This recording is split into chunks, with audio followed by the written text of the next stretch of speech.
Assalamualaikum warahmatullahi wabarakatuh. Hai penonton setia kasus Subang hari ini, bagaimana kabar kalian? Insya Allah pasti sehat semua. Sebelum kita ke pokok pembahasan, Mimin sangat bersyukur ya kepada kalian yang telah mengklik video ini, yang artinya, Mimin yakin kalau kalian masih penasaran terkait siapa pelaku pembunuhan ibu dan anak di Subang, dan kalau begitu mari kita kawal sama-sama kasus pembunuhan Subang ini sampai terungkap. Dan yang terbaru kali ini dari kasus Subang, ada saksi yang tidak pulang sampai sekarang, Polda Jabar segera umumkan tersangka. Kasus pembunuhan Subang, sudah memasuki babak baru dan tidak akan lama lagi atau di bulan Desember tahun 2021 ini, tersangka akan segera diumumkan Polda Jabar. Babak baru perkembangan pengungkapan kasus pembunuhan Subang, karena ada informasi ada satu saksi dari Yayasan Bina Prestasi Nasional, yang sampai sekarang tidak terlihat keluar tempat pemeriksaan. Apakah saksi ini menjadi kunci penting dalam pengungkapan kasus pembunuhan Subang yang terjadi pada tanggal 18 Agustus tahun 2021, dan saksi ini yang semakin membuat optimistis bahwa Polda Jabar akan segera mengumumkan tersangkanya di Desember ini. Melalui kanal YouTube Anjas di Thailand yang tayang pada Minggu tanggal 5 Desember tahun 2021 malam, Anjas mendapatkan kabar dari para peliput di lapangan kasus pembunuhan Subang, yang menyatakan bahwa ada satu saksi dari yayasan, yang sampai sekarang tidak kelihatan keluar dari ruangan pemeriksaan. Anjas tidak bisa menebak apakah saat ini saksi yang tidak pulang itu ada di Mapolres Subang atau di Mapolda Jabar di Bandung. Apalagi menurut Anjas, sebelumnya Kapolda Irjen Pol Suntana mengatakan bahwa dengan diambil alihnya kasus tersebut akan ada saksi yang diperiksa ulang. Seperti yang diketahui, pada pemeriksaan terakhir yang dilakukan di Polres Subang pada Rabu tanggal 1 Desember tahun 2021, 3 orang dari Yayasan Bina Prestasi Nasional di Polres Subang. Salah seorang saksi yakni Kosasi, saat itu kepada wartawan mengatakan bahwa hari itu ada 3 orang yang diperiksa. Menurutnya, ketiga orang yang diperiksa dari yayasan yang menaungi 2 sekolah yakni SMP dan SMKS Nasional Serang Panjang. Menurut Kosasi yang diperiksa hari itu adalah dirinya, Opik, dan Wahyu.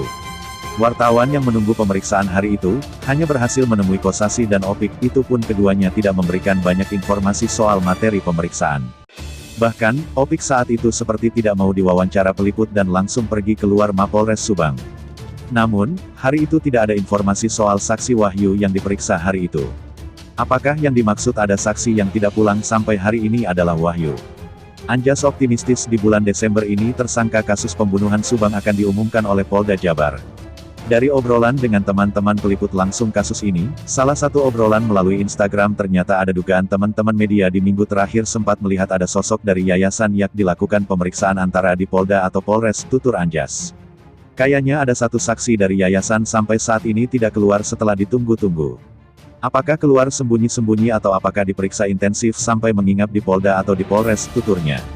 Menurut Anjas, jika benar saksi dari yayasan itu, paling tidak memiliki jabatan di yayasan tersebut. Anjas menganalisa ada 2 dugaan yang membuat saksi tersebut menginap di kantor polisi. Bisa saja untuk tujuan penelusuran intensif BAP, sebab penelusuran tersebut tidak hanya melalui kata-kata yang kemudian dituangkan di BAP, tetapi ada bagian-bagian dari bahasa tubuh dari profilingnya yang juga untuk dianalisa tim penyidik. Menurut Anjas apakah yang ingin diklarifikasi tim penyidik dari saksi yang tidak pulang tersebut? Bisa mengenai pernyataan dari salah satu kubu soal oknum Banpol, ada juga dugaan oknum polisi yang bantu kasus ini. Ini bagian yang harus diklarifikasi. Semua isu pun tim penyidik harus melakukan cross-check. Kalaupun sudah benar, misal Banpol apakah karena kemalasan atau ada tujuan framing, saat menyuruh dan ujarnya. Hal inilah yang harus dilakukan klarifikasi oleh tim penyidik. Atau menyangkut DNA yang ditemukan di TKP, karena TKP juga dijadikan kantor yayasan. Bisa saja dari puntung rokok berbagai merek, ada puntung rokok dia juga, apakah ini framing? Tapi kan usia puntung rokok bisa dianalisa, paparnya. Lalu dengan adanya saksi yang tidak pulang, apakah akan ada pemeriksaan saksi lagi pada pekan ini? Menurut Anjas bisa saja Senin tanggal 6 Desember tahun 2021 ada pemeriksaan ulang terhadap saksi-saksi untuk cross-check.